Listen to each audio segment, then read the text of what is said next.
మీ ఆవిడకి మీరు అన్ని నిజాలే చెప్తారా?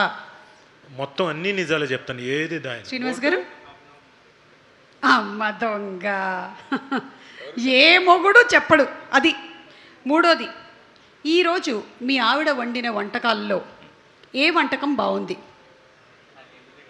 అంత క్యాబ్ తీసుకున్నారంటే లేదు, అన్నీ బాగున్నాయి. ఓ సారీ, అవియల్ బాగుంది, ఇంజుపులి బాగుంది, అదేంటది పైనాపిల్ పచ్చడి. అదేంటండి మీరు అమ్మ దొంగ అని పెట్టారు? ఇవన్నీ నిజాలు.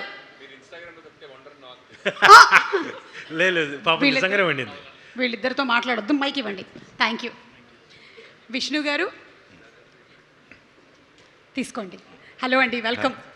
బాగున్నారా? బాగున్నాను. ఓకే, విష్ణు గారిని మంచి క్వశ్చన్ అడుగుదాము. ఇక్కడే కొంచెం ఏసీ ఎక్కువ ఉంది, ఇక్కడే కొందాం. కరెక్ట్. మీకు మీ ఆవిడకి ఏదైనా గొడవ జరిగితే, ఫర్ ఎగ్జాంపుల్ అంతే, అప్పుడు మీ వాళ్ళు ఎవరిని సపోర్ట్ చేస్తారు?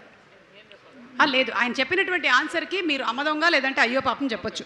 మీ వాళ్ళు అంటే మీ అమ్మగారు నాన్నగారు ఎవరిని సపోర్ట్ చేస్తారు మీ ఇద్దరి మధ్యలో గొడవ జరిగినప్పుడు? అంటే ఎప్పుడు జరగలేదండి, జరగకూడదు కదా. అవును, జరగకూడదు. ఒకవేళ ఫర్ ఎగ్జాంపుల్ ఎప్పుడైనా జరిగితే ఫస్ట్ మీకే కాల్ చేసి చెప్తా. జరగలే అప్పుడు దాకా. ఈ పంచాయతీతో పాటు అన్ని పంచాయతీలు నాకే వచ్చేలా ఉంది. వదిలేండి, జరగకూడదు. ఇది వదిలేద్దాం. ఇది అయ్యో పాపమా అండి లేకపోతే అమ్మ దొంగ? అయ్యో పాపం. అవును, అసలు శ్రీ విష్ణు గారు ఎంత అయ్యో పాపం అంటే ఆయన నెక్స్ట్ సినిమా టైటిల్ అయ్యో పాపం అని కూడా ఉండొచ్చు, అంత అయ్యో పాపం ఆయన. మీ ఆవిడకి మీరు ఎప్పుడైనా అబద్ధాలు చెప్పారా? చెప్పానండి. ఓకే, మోస్ట్ రీసెంట్ ఇన్సిడెంట్ ఏంటో మేము తెలుసుకోవచ్చా? అంటే అబద్ధం అంటే 9 గంటల ఫంక్షన్ అయిపోతుంది, ఇంటికి వచ్చేస్తాను అన్నాను. ఓకే, పద వెళ్ళిపోదాం.